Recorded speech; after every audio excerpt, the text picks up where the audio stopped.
Tomox says for $20, I would like to thank Flash for informing the people that Tifa has been giving her tatas back in the next part of Final Fantasy VII. And yeah, I saw that you put a video up about this, and this is something that that I am fascinated about. And the reason for that is that I've noticed people have talked about how incredibly excited they are for Final Fantasy VII, more excited than any other game coming out this year, which to me is a very sad indictment on the current state of gaming. But seems like Square might be getting their groove back. Yeah, but talk us through this. What's this for those of us that don't follow in this detail? Well, in the first game, there was a lot of. I mean, they put her in like 30 sports bras. It was pretty obvious. Like her boobs never moved, and it's these little things, but people get tired of this. People wouldn't be talking about this if it wasn't everything. Like the new Lara Croft having almost no sex appeal.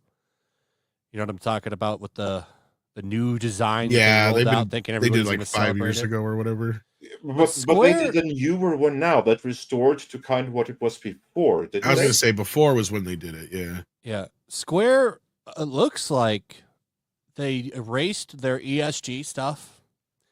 All that I could find was the PDF file that they put out on ESG. The stuff on their website's gone.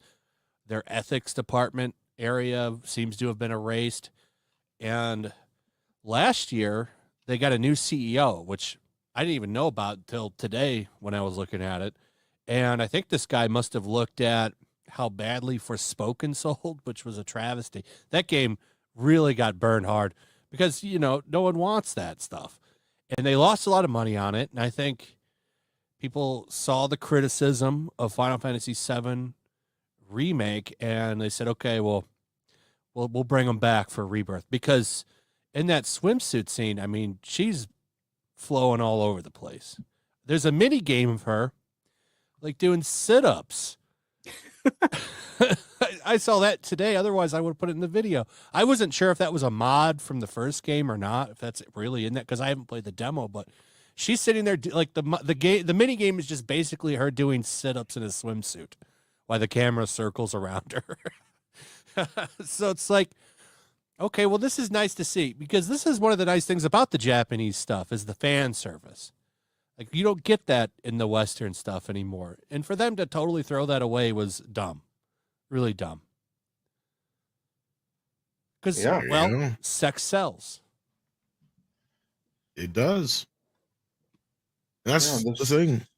The sooner the gaming industry is able to understand that, the better. But it would appear that that the almighty dollar, that people do worship, that you have to make some sacrifices in order to get some love in return from the almighty dollar. Would you say that that is part of the motivation here? Could there maybe be some hope for the gaming industry when this can happen, when you can return to a little bit to the male gaze for the sake of money? Does that you would mean hope that, so? That used to be how they operated.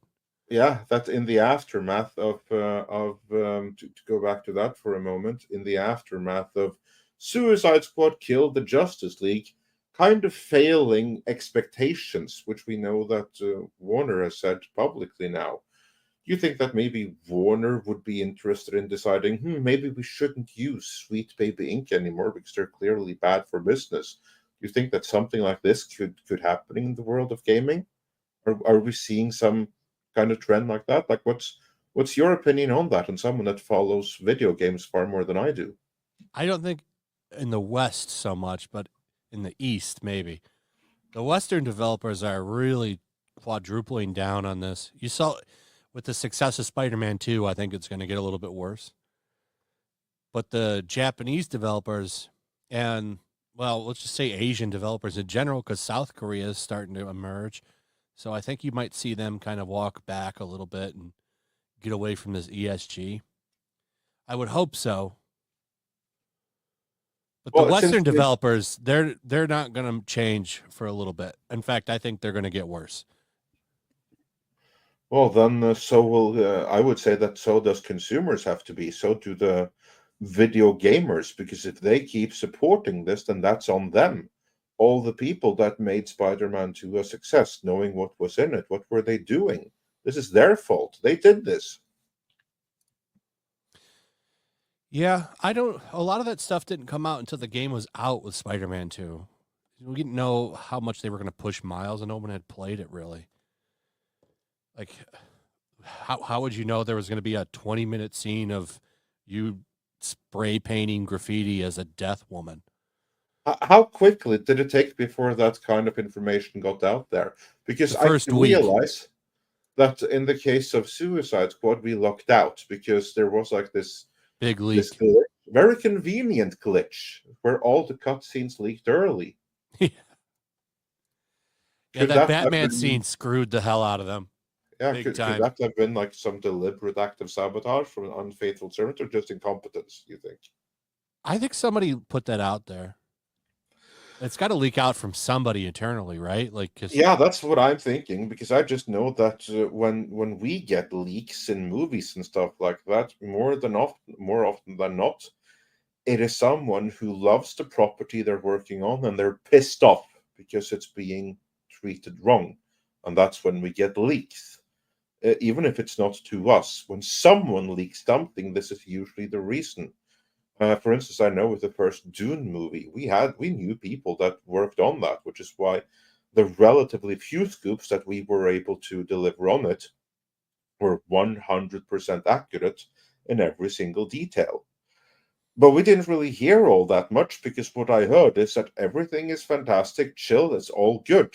Really not much to say. It's a fantastic movie. Everyone is happy. Everyone is getting along. There's no problems other than what you have on every production. Everything is just great and smooth. That's the only kind of feedback we got, and there were no real leaks on it because everyone were proud and happy. Whereas bad productions, they leak like sieves because the fans working on it are unhappy. That's why I'm like inclined to believe that the Suicide Squad leak may have been a little bit intentional from someone. Would be my thought. Yeah, what we're looking somebody at here. that worked on Spider-Man 2 saying the quiet part out loud. It's only 11 seconds long. Give people stuff you know they want, so you can inject things that maybe they aren't familiar with, or maybe they don't know they want, but make them like that stuff. What happened, my nigga? Give people make stuff them like that's the part I have a problem with. Yeah, me too.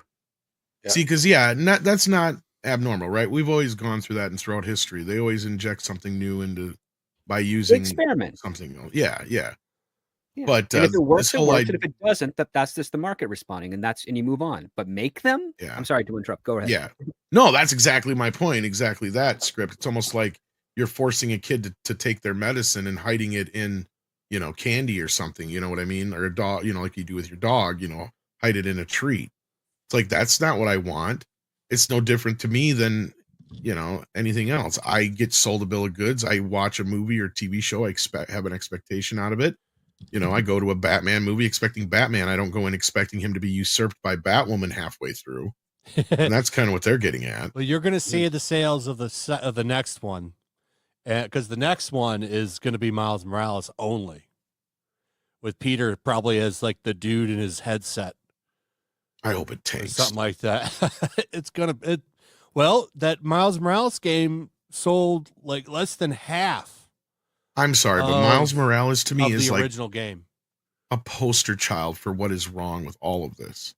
They didn't change his name. They literally just slapped a coat of paint on him and called it a new character. So we'll see. This clip was taken from Midnight's Edge in the Morning, which streams live every Monday, Wednesday, and Friday at 9 a.m. Pacific Time on the Midnight's Edge main channel. There, you can send in your live questions and comments before clips and full stream replays are uploaded to Midnight's Edge live archives. We are also on Twitter, Rumble, Odyssey, and Facebook, so smash that like, help share, subscribe, and join us.